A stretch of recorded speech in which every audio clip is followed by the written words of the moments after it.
Today's Rhema word. Your wife shall be like a fruitful vine in the very heart of your house, your children like olive plants all around your table. Psalms 128, verse 3. Amen. உன் மனைவி உன் வீட்டோரங்களில் கனிதரும் திராட்சைக் கொடியைப் போல் இருப்பாள்.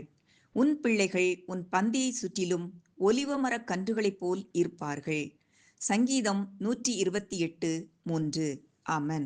നിന്റെ ഭാര്യ നിന്റെ വീടിനകത്ത് ഫലപ്രദമായ മുന്തിരിവള്ളി പോലെയും നിന്റെ മക്കൾ നിന്റെ മേശയ്ക്ക് ചുറ്റും ഒലിവുക തൈകൾ പോലെയും ഇരിക്കും.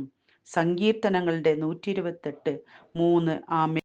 ನಿನ್ನ ಹೆಂಡತಿಯು ನಿನ್ನ ಮನೆಯ ಪಕ್ಕದಲ್ಲಿರುವ ಫಲಭರಿತವಾದ ದ್ರಾಕ್ಷಿ ಗಿಡದ ಹಾಗೆಯೂ ನಿನ್ನ ಮೇಜೆಯ ಸುತ್ತಿರುವ ನಿನ್ನ ಮಕ್ಕಳು ಎಣ್ಣೆ ಮರದ ಸಸಿಗಳ ಹಾಗೆಯೂ ಇರುವರು. ಕೀರ್ತನೆಗಳು 128:3. ಆಮೇನ್. నీ లోగిట నీ భార్య ఫలించు ద్రాక్షావల్లి వలె ఉండును. నీ భోజనపు బల్ల చుట్టూ నీ పిల్లలు ఒలీవ మొక్కల వలె నుందురు. కీర్తన 128:3.